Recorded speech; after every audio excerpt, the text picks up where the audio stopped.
everyone. Today I want to go ahead and welcome our guest, Farrell Hogenauer. She is a top Arizona realtor with Rebel Real Estate Group. And if you don't mind just taking a minute or two and tell us a little bit about yourself. Yeah, thank you so much for having me, first off. So my name is Farrell, and I've been in real estate for about 10 years. Here I cover North Scottsdale, South Scottsdale, kind of the 101 corridor, Peoria, Anthem, all over.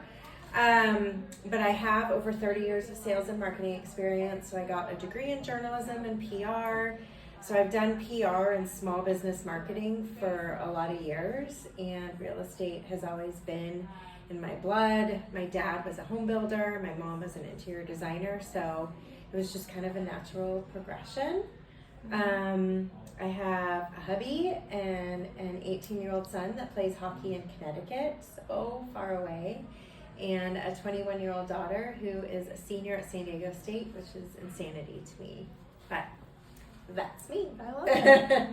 How would you say your background with marketing is used to your advantage in the real estate world? So I like to think that I do a lot of listings, and I try to think out of the box with my listings and my content and the video that I do. I think it's really important, especially now with, I would hope that at least 50% of real estate agents are doing video marketing now. I think it's really important that you tell a story and you focus your listings on storytelling. I think it helps get listings sold faster. I also think I just have a different mindset than other people. One of the things that I really love with my business is collaborating with businesses like Poindexter and other businesses around to help them grow, because if they grow, it helps me grow. And I think from that marketing mindset, the collaboration with other small businesses is so cool, and I love having the opportunity to do that. Absolutely, I love that. Yeah. So you mentioned storytelling. Are there any specific funny moments that you've kind of come across during your time in real estate? Whenever anybody asks me a funny or crazy story, it always comes back to Squirrels, and it was actually quite horrifying. We were doing a final walkthrough of a house, and I was still kind of a newer agent at the time, and I had a business partner that I brought in on this deal, and we heard scratching in the walls when we were about to close, and I was like, something's going on, and then we went into the kitchen, and it was and I was like, oh, no, it was not good. It was so bad. We ended up closing, which it was against my better wishes, but the other agent was like, no, we'll close. The other buyer agent that I was working with was like, no, we'll close. It was a disaster. We ended up having to cut holes in the walls. There was this big family of squirrels living in the things. You learn something new every time in real estate, but from a listing perspective for storytelling, one of my favorite videos that I did was actually just recently on a house in Anthem. And if you're familiar with the Anthem community, it's master planned. They have parks and these big community centers and all the things. And our listing video was literally a story of a family growing up in the house.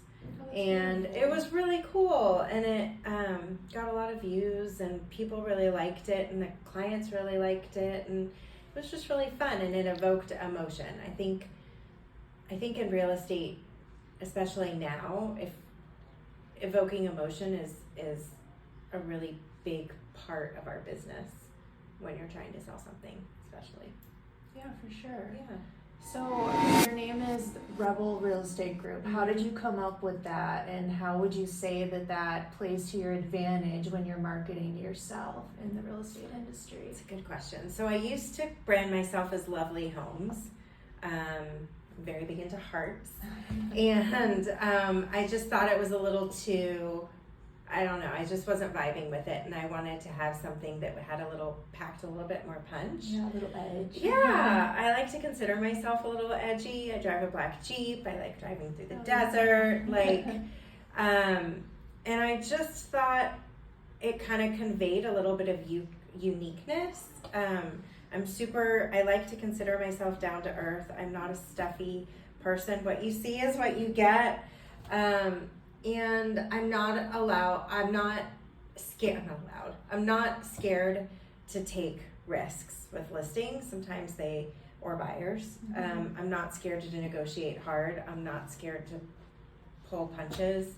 And so I was like, gosh, what could be fun and unique and a little edgy and a little out there, but also be fun? Rebel Real Estate. There you go. I know, it kind of works. Totally. Is there any particular type of client that you prefer working with, or that is like a niche for you? I love my relocation clients. Like I relocated here from Seattle 15 years ago, and it was a challenge.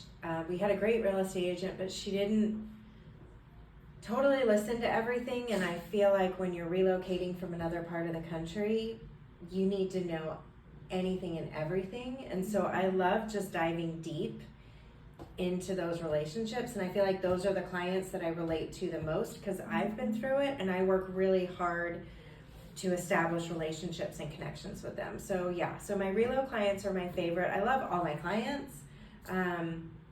I keep in touch with all of them. They all become, part of my friends and family. Yeah. Coincidentally, my husband just lost his job a few weeks ago, and I have clients that are reaching out to me to help him, which is like the most humbling and coolest experience that I've ever had. That I'm in the business of helping people, but when I need help, I'm gonna cry.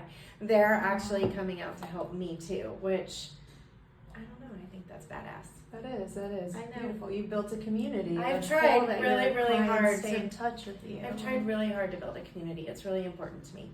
Oh, I love It's that. not just about buying and selling homes. It's about the relationships made. Yeah, you make a huge difference in Yeah. your clients' Thank lives. I know you said you service kind of the whole Phoenix metro area. Is there one particular city or neighborhood that you prefer? Yeah, so, Cave Creek, North Scottsdale, Desert Ridge, Anthem, Carefree, that's kind of my wheelhouse. But I have a listing in Peoria right now. I have one in Tempe right now. But I like to say kind of that 101, 51 corridor, everything inside and kind of right around the edge. I can work in Chandler, Gilbert, Queen Creek, but it's far. I don't know the areas as well, and I have some badass real estate agents that I can refer. But yeah, that's kind of my wheelhouse, is more North Scottsdale. I work in Sedona. Oh, so gorgeous. I know Sedona very well. Yeah, Okay. I know. So yeah, that's kind of my vibe, my area. Do you see any changes in any particular markets, or do you anticipate any shifts kind of as we go into the fall season here in Arizona? Girl, we've been in a shift for the last 8 months. I think now that interest rates have dropped a little bit, buyers are definitely jumping off the fence. There are people that are talking that we're going to have a market crash, and it's kind of this interesting conversation, because anybody that purchased their home prior to 2020 have an interest rate, or even 2020 to early 2022 have this really low 2.5-3% interest rate. So if you don't need to sell, they're not going to sell their house. But anybody who bought a house after that, they bought at a higher interest rate. And if they need to sell because of a job, they lost a job or something else is happening, they might have lost some equity into their house. So it's this interesting kind of, I think, market that we're going into. Typically as fall hits and we go into winter and spring, that's our market here. We have over 24,000 homes for sale. Sellers are definitely willing to negotiate, and buyers just need to kind of get off the fence and jump in, because we're at a really good interest rate. So I don't know if that really answers your question, but yeah, it does. I think if you're ready to sell. If you're ready to buy. You have to do it when it makes sense for you. What advice or tips would you give somebody that's maybe been leasing or renting for a while, that's sort of on the fence or unsure if they can make that leap into a home purchase? I think you need to talk to a lender, because what you're paying in rent right now could very well be the same mortgage payment, and then you're making roughly payments to yourself. You're putting money into a savings account for yourself. There's nothing that feels greater when you close on your house, especially as a first-time home buyer, with that pride of ownership and knowing that you own something. There's so many down payment assistance programs and first-time home buyer programs out there where you don't even have to put any money down on a home. And what you're gonna pay in first and last month's rent and your deposit on a $2,500 rental payment could be your down payment for a house. And I think the most important thing is you don't have to think like this is your end all be all home. Like, buy a condo or buy with a couple of friends, and you guys all are going to be living together anyways and renting a house. Why don't you buy a house and all take equity in it, and then eventually people can buy you out, or you can all decide to sell at the same time and you'll each make some money. There are so many different ways to go about it, but a home is a savings account if you think about it. Yeah, very true. And you're creative, so you're great at coming up with I'm ideas. trying. I try. I never want anybody to get into something that isn't right for them, though. So I will definitely tell, if someone calls me and they tell me their situation, I will be totally honest and be like, look, rent for another year, figure it out. Like, I'm not one to push someone into a situation that they shouldn't be in. Perfect. Yeah, that's great advice. Yeah. If anyone's watching today and they're interested in getting in contact with you, what is the best way for them to reach you? So call me at 480-430-1013. You can email me at farrell@rebelgroupaz.com, or my website is www.rebelgroupaz.com. Or I guess they can reach out to you guys. Yeah, absolutely. Because they're going to move anyways. Yeah, thank you guys. Thanks for having me. It was so nice